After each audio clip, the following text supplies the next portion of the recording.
गावी निघून गेले. श्री स्वामी समर्थ. जय जय स्वामी समर्थ.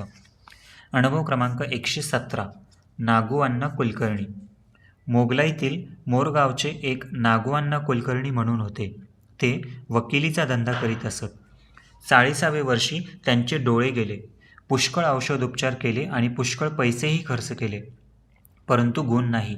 तेव्हा तुळजापुरात जाऊन देवीजवळ अनुष्ठान करावे. देवी सेवेशिवाय आपल्यास डोळे येणार नाहीत असा विचार करून बरोबर एक 12 वर्षांचा मुलगा आणि एक मनुष्य घेऊन तुळजापुरास आले. पुजाऱ्यास व इतर लोकांस विचारले की आम्ही काय सेवा करावी. मग सर्वानुमते अंतर्गाभाऱ्यात देवीस प्रदक्षिणारूप अनुष्ठान करावे असे ठरले. नंतर मुलीने हात धरून प्रदक्षिणा घालाव्या. 2 प्रहरापर्यंत प्रदक्षिणा घालून मग 3ऱ्या प्रहरी भोजन करावे असा नियम त्यांनी चालू ठेवला. या कृत्यास सुमारे 6 महिने होत चालली.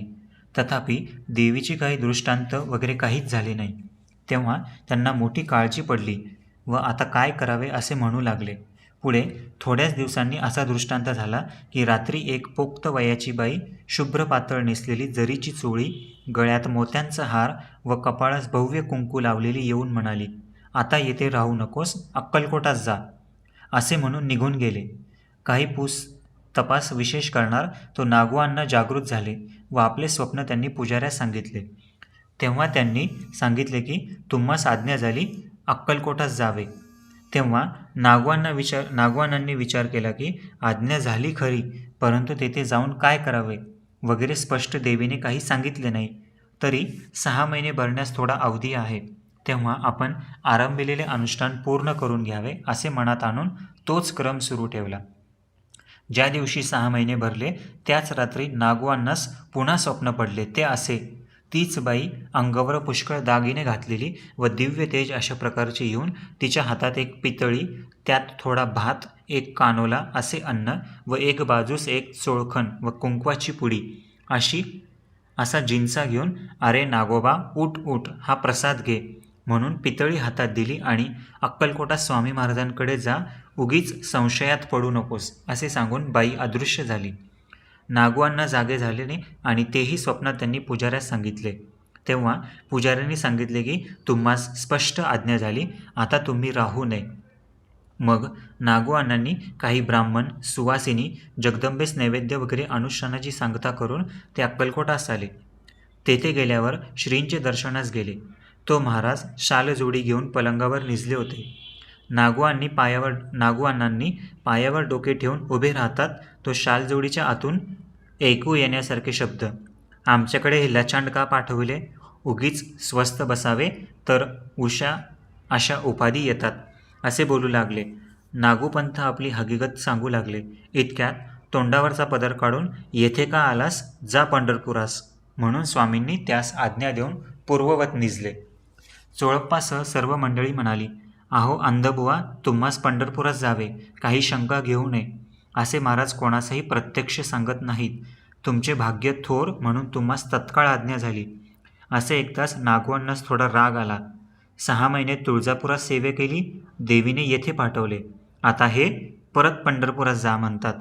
जीवाला काही संकट प्राप्त झाले आहे म्हणजे दैवी उपाय करावे असे साधू म्हणतात, म्हणून मी तुळजापुरास गेलो व मोठ्या कष्टाने 6 महिने सेवा केली. मग तेथेच देवीने मला सांगवायचे होते ना, तुझे डोळे बरे व्हायचे नाहीत म्हणून. मग मी इतकी कष्टे कशाला केली असती, अशी आणखी काही हकीकत ते सांगत आहेत. इतक्यात, अरे जाव भांचोत पंढरपूर को, मोठा भोसडीचा आम्हावर हुकूम घेऊन आलात, चल निकल जाव, चुपचाप जाव पंढरपूर को, असे महाराजांनी म्हणून तोंडावर पदर घेऊन निजले. जवळच्या मंडळींनी सांगितले की फार उत्तम झाले, तुमचे मनोरथ पंढरपुरात सिद्ध होतील, तुम्ही राहू नका, जा. नागूअण्णांना फार वाईट वाटले. मग 2 ब्राह्मण व श्रीस नैवेद्य करून पंढरपुरास आले. पंढरपुरास तुका विप्राच्या मठात उतरले. दररोज दर्शनात जावे, परंतु पुढे त्यात काय करावे हे काहीच सुचेना. असे 3-4 दिवस गेले. एक दिवस देवळात 2 गृहस्थांनी त्यास सांगितले की उद्धवाच्या मठानजीक एक डोळ्यांचा वैद्य आला आहे, त्याकडे तुम्ही जा. मग नागूअण्णा वैद्याकडे गेले. वैद्याची आणि त्यांची गाठ पडल्यावर वैद्याने सांगितले की मी 50 रुपये घेईन तर डोळे नीट करीन. मग नागूअण्णांनी कबूल केले. मग 5 हाती पंचा त्यांच्याजवळ देऊन त्यास स्वास्थ्य बसण्यास सांगितले. मग शस्त्र घेऊन वैद्याने त्यांच्या डोळ्यावरचे पडदे काढले आणि 3 दिवस पट्टी सोडावायची नाही असे सांगितले.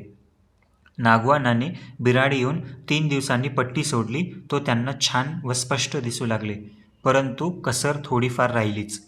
चांगले दिसत नसे व डोळ्यात कळ फार लागली. तेव्हा वैद्याकडे जावे असे मनात आणून मठात गेले. तो तेथे वैद्य नाही म्हणून लोकांना विचारले, तेव्हा लोकांनी सांगितले की डोळ्यांचा वैद्य आलेला आम्हास माहीत नाही. हे ऐकून नागवानास अद्भुत चमत्कार वाटला. डोळे साधारण बरे झाले, पण कळ अतिशय लागू लागली. तेव्हा आता काय करावे? तेथील दुसऱ्या वैद्यास त्यांनी हा मजकूर सांगितला, परंतु त्यांनाही काही सुचेना. त्यांनी काही थोडा औषधोपचार केला, तेव्हा डोळ्यांचा ठणका जास्तच झाला. नंतर नागोपंत अक्कलकोटास चालते बोलते देव आहेत त्यांच्याकडे जावे आणि त्यास त्याबद्दल विचारावे असे मनात आणून ते अक्कलकोटास गेले. श्रींचे दर्शन घेऊन सर्व हकीकत मंडळीस सांगितली आणि महाराजास विचारले की महाराज, आता डोळ्यांचा ठणका सोसवत नाही. पहिला आंधळा होता तेच बरे होतो, तर महाराजांनी कृपा करून काही उपाय सांगावा. हे ऐकून श्री समर्थ दयागण अद्भुत शक्तिमान म्हणाले, घोड्याचे मूत डोळ्यात घाल. असे ऐकून त्यांनी 1-2 दिवस घोड्याचे मृत डोळ्यात घालताच डोळे चांगले झाले, साफ दिसू लागले व कळही राहिली. श्री समर्थांचा आश्चर्यकारक खेळ पाहून सर्वांस मोठे आश्चर्य वाटले व नागो अण्णाही श्रींजवळ काही दिवस राहून मनोभावे सेवा करून श्रींची आज्ञा घेऊन